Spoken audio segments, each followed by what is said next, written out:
গল্প ভাড়াটে, কলমে মুদ্রালী চক্রবর্তী। ইনসোমেনিয়ার পেশেন্ট অনিমা বসে আছে বারান্দায় একটা দোলনা চেয়ারে। পাশে রাখা এক বাটি টকটকে চুনির মতো বেদানার দানা রেখে গেছে মলিনা। ওদের বাড়ির বহু বছরের পুরনো কাজের লোক, এক রকমের সঙ্গেই বলা চলে। বেশ তর্জন গর্জন করে দরকারে।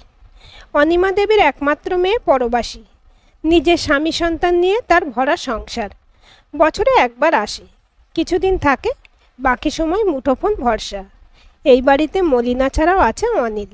বাজার করা, বাগান করা, বিল মেটানো, নানা কাজে সে একাই 100। এসেছিল ড্রাইভার হয়ে, এখন সব কিছুতেই তার ডাক পড়ে। অনিল বিশ্বস্ত এবং কর্মঠ। অনিমা দেবীর কর্তা ছিলেন এক বড় ডাক্তার। শহরের লোক তাকে এক নামে চিনত।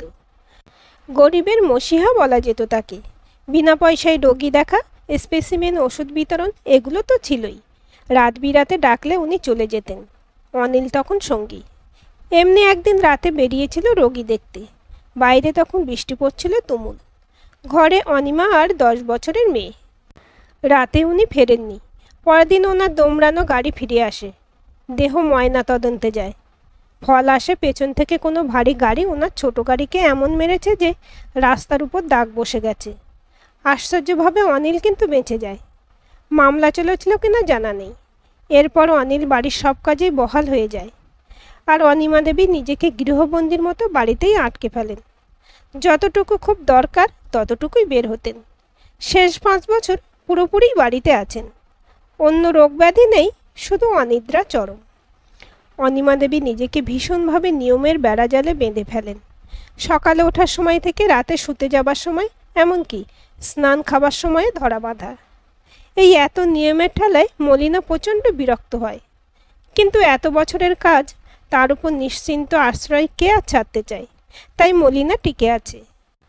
আজ অনিল ইলেকট্রিক বিল দিতে যায়নি, এই নিয়ে অনিমা দেবী বেশ রেগে আছেন। এদিকে এই বাড়ির নিচের তলায় প্রায় 1 বছর ধরে খালি পড়ে আছে।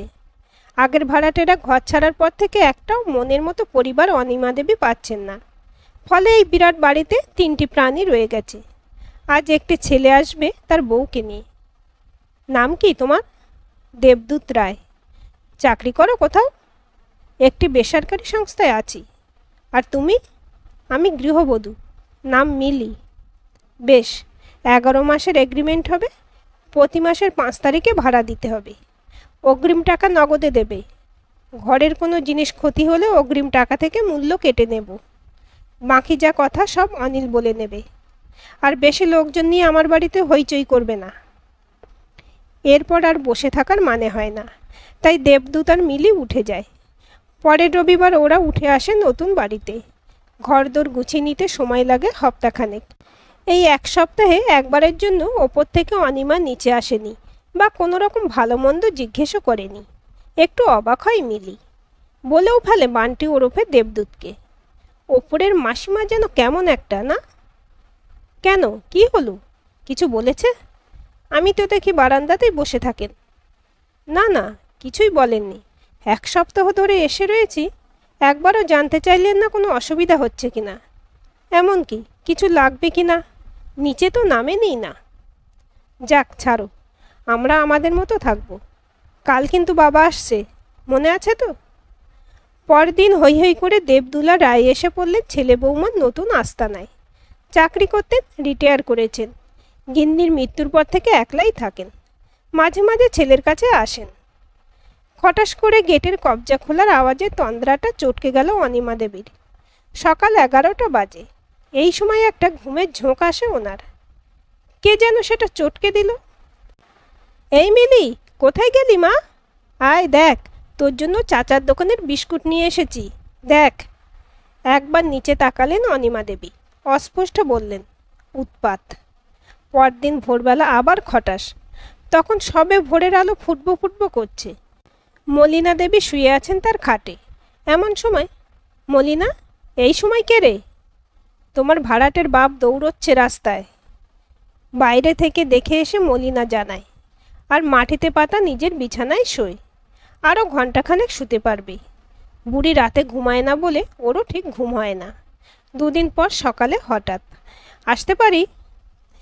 এসেই তো পড়েছেন, আবার ভ্যানতাড়া করার কি আছে, মনে মনে বলেন অনিমা। মুখে বলেন, আসুন, কিছু বলবেন? না না, এমনি এলাম আলাপ করতে। আমার ছেলে মেয়ে দুটো আপনার বাড়িতেই আছে তো, তাই আর কি। বসলাম। ওরা তো বলল ওরা স্বামী স্ত্রী। তাতে কি, মিলিকে আমি নিজের মেয়ে বলেই ভাবি। বলছি, চা খাওয়াবেন না? আচ্ছা গায়ে পড়া বুড়ো তো, যে চা আলাপ করতে এসে চাও খেতে চায়। দেখবো আর কটা মাস, তারপর দেব দূর করে, মনে মনে বলেন অনিমা দেবী। মলিনাকে বলেন এক কাপ চা দিতে। আপনিও খান। আমি অসময়ে কিছু খাই না। চায়ের কোনো সময় হয় না madam, all time is tea time, বলেই হাহা করে হেসে ওঠেন। কিছুক্ষণ এদিক সেদিকের কথা বলে উঠে পড়েন দেবদুলাল বাবু। পরদিন তার সাথে প্রাতঃভ্রমণের কথাও বলেন। যথারীতি অনিমা দেবী বিনিদ্র রাত কাটানোর পর ভুলেই গেছিলেন হাঁটতে যাবার কথা। এদিকে সকালেই হাঁক ডাক শুরু করেন দেবদুলাল বাবু। উনি অনিমা দেবীকে নিয়েই হাঁটতে যাবেন। ভীষণ রেগে যান অনিমা দেবী। এত বছরে নিজের নিয়মে চলা মানুষ কি করে নিয়ম ভাঙেন? আবার মনে মনে ইচ্ছেও হয় যেতে। মুখে বলেন, ঢং দেখো, এই বয়সে sneaker, track pant, after shave, বিরক্তিকর। বেশ কিছুদিন এভাবেই চলল। তারপর দেবদুলাল বাবু একদিন বলেন, ততদিনে ওরা একটু বন্ধু হয়েছেন। আসলে এত নাছোড়বান্দা মানুষকে কতদিন ঠেকিয়ে রাখা যায়? কি পেলেন ম্যাডাম জীবন থেকে? সব তো শুনলাম এই কদিনে। মেয়েকে ঠিক করে অনুশাসনের জীবন দেওয়ার জন্য নিজের সব শখ আহ্লাদ বিসর্জন দিলেন। দুশ্চিন্তার ঠালায় রাতের ঘুমটাও হারালেন। এই বসে থাকা আর লোক দেখা, এই কি কারোর জীবন হতে পারে? চলুন, কাল থেকে একটু সকালে বের হই। পরদিন সত্যি বাইরে এলেন অনিমা দেবী। বহু বছর পর হাঁটতে লাগলেন। অনভ্যাসে পা জড়িয়ে যেতে লাগলো শাড়িতে। দম পাচ্ছেন না, হাঁপিয়ে যাচ্ছেন, বিরক্ত লাগছে। যতটা তার নিজের, তার থেকে বেশি দেবদুলালের উপর। অথচ লোকটা নির্বিকার, পাশে পাশে হাঁটছে, খেয়াল রাখছে। বুঝতে পারছেন অনিমা দেবী। আবার রাগটাও হচ্ছে। আসলে কি হচ্ছে ঠিক নিজেই বুঝতে পারছেন না। এই যে ইনিই অনিমা দেবী, আপনাদের বলেছিলাম না একদিন নিয়ে আসবো, ওই বড় বাড়ির মহিলাকে নিয়ে এলাম। হাসছে দেখো, যেন বিশ্বজয় করেছে। এদিকে পা টনটন করছে। মনে মনে বলেন অনিমা দেবী। ততক্ষণে হাতে হাতে পৌঁছে গেছে গরম চায়ের ভাঁড়। চুমুক দিলেন তিনিও, বহু যুগ পরে। আরে, উনি দারুণ গান করেন, কাল শোনাবেন। কি ম্যাডাম, শোনাবেন তো? অনিমা দেবীর ইচ্ছে করছে টেনে গাল দিতে, অথচ পারছেন না। ফেরার পথে বললেন, আমি গান গাই না, গাইতাম এক সময়, এখন আর কিছুই নেই আমার। আজ অনুশীলন করুন ভালো করে, কাল শোনাবেন।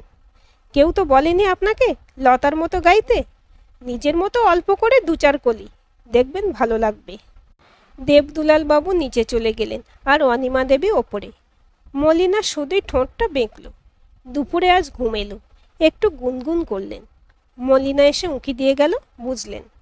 পরের দিন সকালে হাঁটার বেগ যেন সামান্য বাড়ল। সকালের মনোরম পরিবেশে গাইলেন, তুমি নির্মল করো, মঙ্গল করো। সুর সরে গেল, বুঝলেন নিজে। কিন্তু চার গান গাইবার প্রাইজ হিসেবে গরম কচুরি ভালোই লাগলো। ঠিক অম্বলে কষ্ট পাবো, কিছুই হবে না, বিকেলে আরেকটিবার হাঁটবেন। পাগল নাকি, আবার এতটা দূর? না না, সামনের রাস্তায়। সেদিন কথা শুনে উপকার হলো। বহু বছর পরে রাতেও 3 ঘন্টা ঘুমালেন টানা। একদিন আর এক বন্ধুর নাতির জন্মদিন পালন করছেন, গানটাও করছেন। লাফিং ক্লাবে ভর্তি হবেন ভাবছেন, নতুন করে যেন বাঁচতে শিখছেন। আমি কাল চলে যাচ্ছি। কোথায়? ফিরছিলেন দুজনে হেঁটে। দাঁড়িয়ে পড়েন অনিমা দেবী। হঠাৎ করে ধেয়ে আসা অভিঘাতটা ঠিক নিতে পারেন না। গায়ে পড়া লোকটা যেন কেমন অভ্যাসে পরিণত হয়েছে। এই আফটার সেভের গন্ধ, এই জুতোর মসমস আওয়াজ, খটাস করে গেট খোলার শব্দ, সব কেমন ভালো লাগা হয়ে গেছে। অথচ একটা সময় বিরক্ত লাগতো। এখন তো অসময়ে চা খাওয়াটাও নিয়মের ভিতরে চলে এসেছে। চুপ করে থেকে বলেন, খুব দরকার কি যাওয়ার? ছেলের কাছেই থাকুন না। ম্যাডাম, সবার নিজের জায়গা দরকার। স্পেস বোঝেন? স্পেস। আমার আপনার সবার দরকার। বেশ কাটালাম এই 4 মাস। বহুদিন পর কেউ হাঁটলো আমার পাশে, হাতে হাত ঠেকলো চেতন অবচেতনে। এবার যাই, না হলে আরও এগোতে ইচ্ছে করবে, যার শেষ নেই। তাই এখানেই এই অধ্যায়টা দাঁড়ি টানি। ছেলেটার বদলির খবর এসেছে, ওই আপনাকে জানাবে। আমিও কেটে পড়ি, না হলে হয়তো কুলি সাজতে হবে। এই বয়সে ঘোড়া সাজতে ইচ্ছে করে, কুলি না। তাই চলি। ফোন নাম্বার দিয়ে যাব, আপনি চাইলে ফোন করবেন। একবার আপনার ফোন পেলেই আমি নিয়মিত ফোন করব, কথা দিলাম। আর রোজ হাঁটবেন, আমি ওদের থেকে খবর নেব।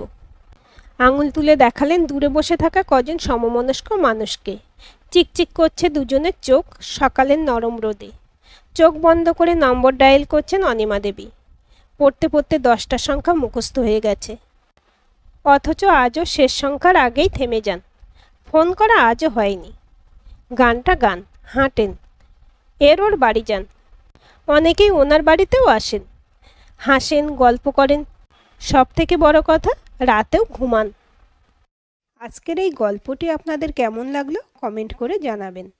ভালো লাগলে অবশ্যই একটা লাইক দেবেন আর চ্যানেলটি সাবস্ক্রাইব করে সাথে থাকবেন।